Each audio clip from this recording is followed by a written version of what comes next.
صحبت اللہ والوں کی، صحبت اللہ والوں کی، اللہ سے ملوا جاتی ہے صحبت اللہ والوں کی، اپنا رنگ دکھا جاتی ہے صحبت اللہ۔ السلام علیکم ورحمۃ اللہ وبرکاتہ۔ محترم ناظرین، الحمدللہ ضروری مسائل کا سلسلہ جاری ہے۔ نماز کے شرائط کے تفصیلی مسائل چل رہے ہیں۔ گزشتہ ویڈیو میں قبلے کا مقام و مرتبہ بیان ہوا تھا۔ اب اس کے بعد قبلے کے تعلق سے تفصیلی مسائل آپ حضرات کے سامنے آئیں گے۔ آج کی اس ویڈیو میں 3 مسائل کا تذکرہ کروں گا۔ پہلا مسئلہ، کیا قبلہ خانہ کعبے کی عمارت کو کہتے ہیں؟ دوسرا مسئلہ، مکہ مکرمہ میں مقیم شخص کا قبلہ کون سا ہے؟ اسی طریقے سے تیسرا مسئلہ، مکہ مکرمہ سے باہر رہنے والے کا قبلہ کون سا ہے؟ تو یہ 3 مسائل کا میں جواب دوں گا آج۔ پہلا مسئلہ، قبلہ کس کو کہتے ہیں؟ کیا قبلہ خانہ کعبے کی جو عمارت ہے اس کا نام قبلہ ہے؟ تو اس کے بارے میں قرآن حدیث کی روشنی میں یہی جواب دیا جا رہا ہے کہ بھئی قبلہ ایک سمت ہے، ایک طرف رخ کرنا، ایک جانب کا نام ہے، اور خانہ کعبے کی جو تعمیر ہے، خانہ کعبہ جو ہے اس کا نام قبلہ نہیں ہے، بلکہ خانہ کعبہ جہاں بنا ہوا ہے وہاں سے لے کر آسمان تک کا وہ حصہ پورا قبلے میں شامل ہے۔ اگر کوئی یہ کہے کہ بھئی خانہ کعبے کا نام ہی قبلہ ہے تو اس کی وہ بات غلط ہے۔ خانہ کعبہ قبلے کی جگہ میں بنایا گیا ہے، ایسا نہیں کہ اللہ رب العزت نے خانہ کعبے کو قبلہ بنایا ہو، نہیں، بلکہ قبلے کی جگہ میں خانہ کعبے کی تعمیر کی گئی، اور وہ دنیا کے اعتبار سے سب سے درمیانی حصہ ہے۔ اس وجہ سے اللہ رب العزت نے وہاں خانہ کعبے کی تعمیر کا حکم دیا اور اس کے اوپر خانہ کعبہ بنایا گیا۔ تو اس مسئلے کا جواب یہی ہے کہ خانہ کعبے کو قبلہ نہیں کہا جاتا، بلکہ اس جانب کو قبلہ کہا جائے گا جہاں خانہ کعبہ بنا ہوا ہے۔ عام لفظوں میں لوگ کہتے ہیں کہ بھئی ہمارا قبلہ خانہ کعبہ ہے، اس کا مطلب یہ نہیں کہ بھئی حقیقت میں ہمارا قبلہ خانہ کعبہ نہیں، بلکہ عرفاً کہا جاتا ہے سمجھ میں آنے کے لیے، کہ اصل میں ان کا کہنے کا مقصد وہی ہوتا ہے کہ خانہ کعبہ ہمارا قبلہ نہیں ہے، بلکہ خانہ کعبہ جہاں بنا ہوا ہے وہ جہت ہمارا قبلہ ہے۔ اسی طریقے سے دوسرا مسئلہ، مکہ مکرمہ میں رہنے والے لوگوں کا قبلہ کون سا ہے؟ تو اس پہ 2 شکلیں بنتی ہیں۔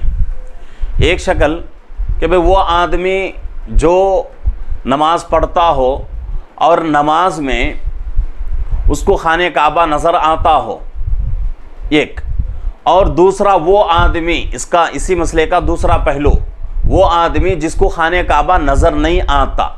اس پہ 2 شکلیں بنتی ہیں۔ تو اس پہ پہلی شکل، پہلا وہ آدمی جو مسجد حرام کے اندر نماز پڑھنے والا ہو، یا کسی ایسی اونچی عمارت یا پہاڑی پر نماز پڑھتا ہو جہاں سے خانہ کعبہ صاف نظر آتا ہو، تو ان لوگوں کا قبلہ عین کعبہ شریف کی طرف نماز پڑھنا ضروری ہے، اور یہی ان کا قبلہ ہے۔ کعبہ جس طرف بنا ہوا ہے اسی طرف منہ کر کے نماز پڑھنا ہی ان کا قبلہ ہے، کیونکہ کعبۃ اللہ نظر آ رہا ہے، یا پھر مسجد حرام میں نماز پڑھ رہا ہے، تو مسجد حرام میں نماز پڑھنے والے کے لیے ضروری ہے کہ خانہ کعبہ کے عین سامنے ہی نماز پڑھے، یا باہر نماز پڑھ رہا ہے لیکن باہر سے ایسی اونچی جگہ نماز پڑھ رہا ہے، کسی اونچے پہاڑ پر، کسی اونچی جو ہے بلڈنگ پر نماز پڑھ رہا ہے جہاں سے کعبۃ اللہ صاف نظر آتا ہے، تو اس کے بالکل مقابل میں اس کے سامنے نماز پڑھنا ہے، ایسا نماز پڑھنا ہے کہ کعبۃ اللہ بالکل ہمارے سامنے رہے۔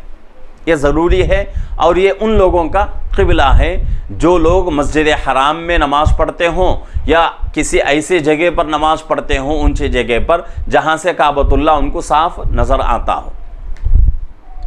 اور اس مسئلے میں وہ بات نہیں آتی کہ بھئی کعبۃ اللہ کی تصویر سامنے لٹکا لیے اور نماز پڑھ رہے ہیں، تصویر کا کوئی یہ نہیں۔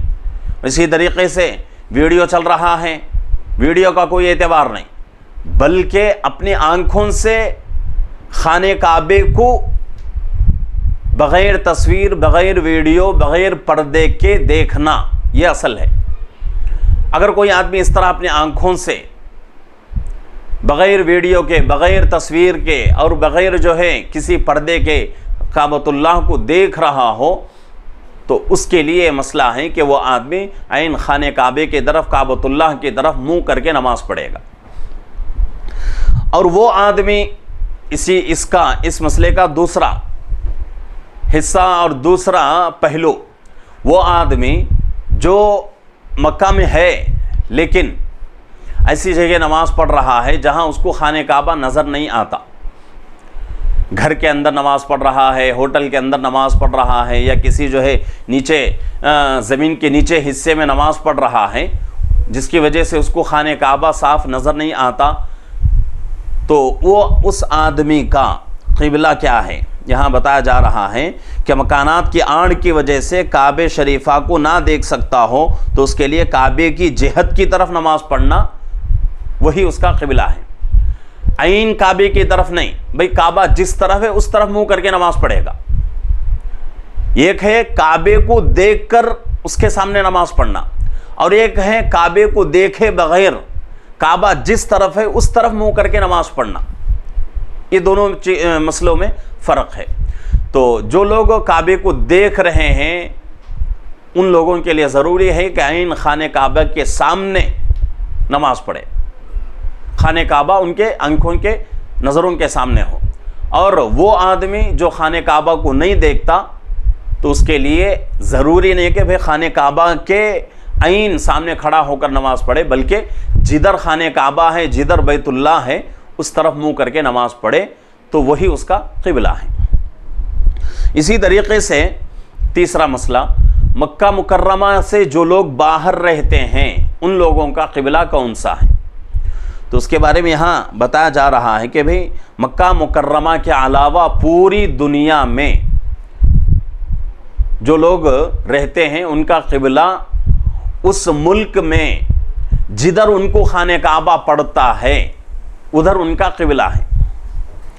عین کعبے کی طرف رخ کرنا ان کے لیے ضروری نہیں، کیوں؟ کعبہ نظر نہیں آتا، تو اس لیے جدھر کعبۃ اللہ کا رخ رہتا ہے اس طرف رخ کر کے نماز پڑھنا، وہی جو نماز پڑھتے ہیں وہی ان کا قبلہ ہے۔ جیسا کہ ہندوستان میں ہم لوگ رہتے ہیں تو ہندوستان کے حساب سے خانہ کعبہ ہمیں کہاں پڑتا ہے؟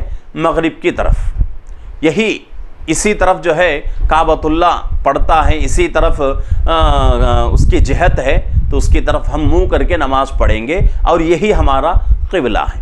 تو یہ جو ہے آج کے لیے 3 مسائل ہیں۔ ناظرین سے گزارش ہے کہ ہمارے چینل کو لائک کریں، شیئر کریں، سبسکرائب کریں، ہمارے چینل سے جڑے رہیں اور دوسروں کو بھی ہمارے چینل سے جوڑنے کی کوشش کریں۔ مسائل کی ویڈیوز کو، ہر ویڈیو کو دیکھنے کی کوشش کریں، اس سے انشاءاللہ آپ کو بہت سارے مسائل کا جواب مل جائے گا۔ یا پھر آپ کا کوئی ذاتی مسئلہ ہو تو آپ جو ہے کامنٹ کے ذریعے سے پوچھیں، یا پھر جو ہے اسکرین پر فون نمبر بھی دیا جا رہا ہے، چاہے تو آپ فون کر کے رابطہ کریں، چاہے تو واٹس ایپ کے ذریعے سے میسیج کے ذریعے سے آپ جو ہے رابطہ کریں، انشاءاللہ آپ کو تسلی بخش جواب دیا جائے گا۔ اللہ رب العزت سے دعا ہے کہ اللہ رب العزت ہم تمام کو ان مسائل کے ذریعے سے اپنی عبادتوں کو مکمل کرنے کی توفیق عطا فرمائے۔ السلام علیکم ورحمۃ اللہ وبرکاتہ۔